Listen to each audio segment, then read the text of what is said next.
So this one, the round one, should be in the hole, and this one pointed to down, it's here. Okay?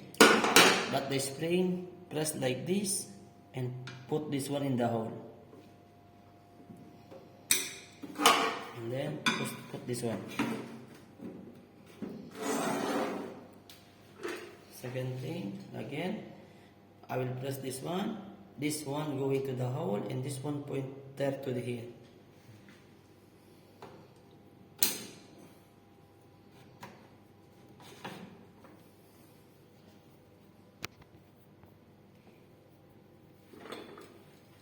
Third one, press like this, put in the hole.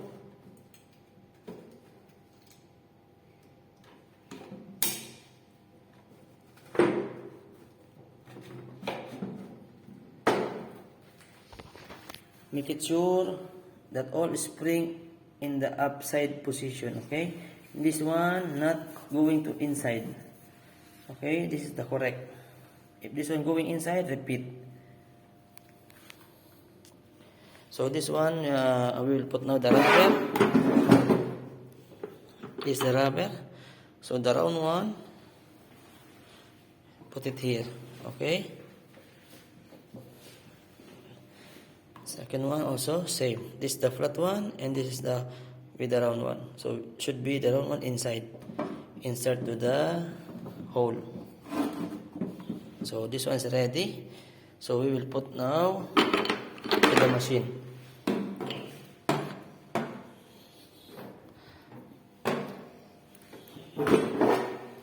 Must be taken, huh? Must be taken. The lock are two types. One small and one long. The long one should be inserted in the upside position here. Okay, left and right, upside. The short one should be here.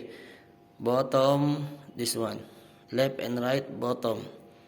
Okay? And now, I will put now this one here. Make it sure that that one is in the correct position. Okay? And like this. Triangle position. So, I will insert now this one here. So, we will put now the lock. Like what I said, these two long should be in the up.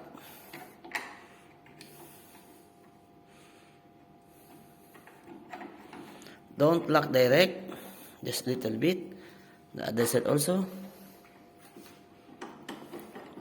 Don't lock. The bottom one.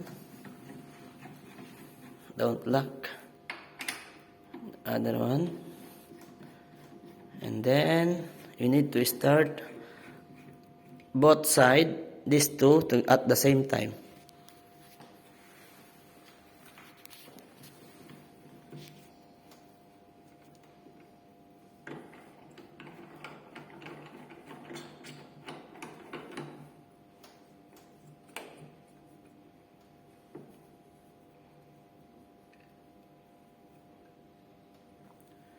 Tight as you can, okay? To prevent the mixture leaking here or water leaking.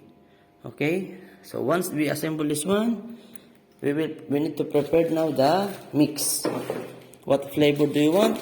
You can do it, okay? So after the mix, put it here. Let the mixtures going inside to the hole and then to the cylinder. After 1 to 2 minutes, put this one. Okay, so the machine is ready, the mix is ready.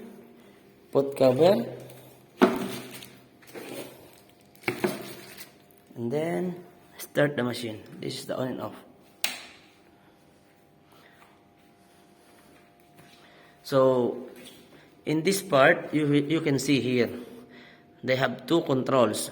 One here for one hopper. The second one is from the another hopper. So only you need to know this one, the stop, cleaning, refrigeration, and preservation. Okay, these four only I will teach you. And the rest, that's only for the maintenance purposes. So if you want to clean, put cleaning. put water and put clean.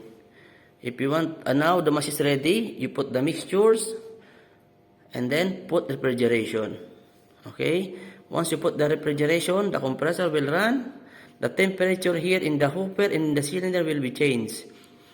This cylinder, now, for example, you press the refrigeration, so the temperature should be changed. This one and this one. The hopper temperature and the cylinder temperature.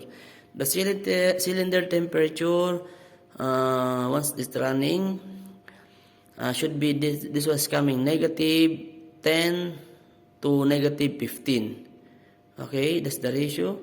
And then the shaping ratio, this one should be coming 100% before you take the ice cream here.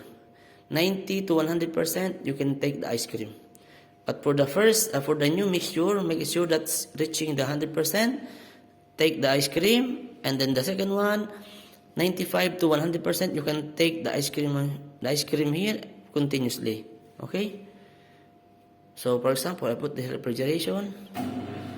You can see here starting for 65%, and 65% should be going this one to 100%. And temperature, this one should be coming negative 10 to negative 15. And this hopper, 4 to 10 degrees Celsius. Okay? If you want to stop the machine, press stop. Okay? If, for example, you want to keep the mixture inside the ice cream and you don't need to remove, just press preservation. Preservation means just make the ice cream machine as chiller. They maintain the cooling in the mixture, so to prevent damage the mix. So, for example, the night's done and the next morning you want to run the machine, press stop here and then press to refrigeration. Okay?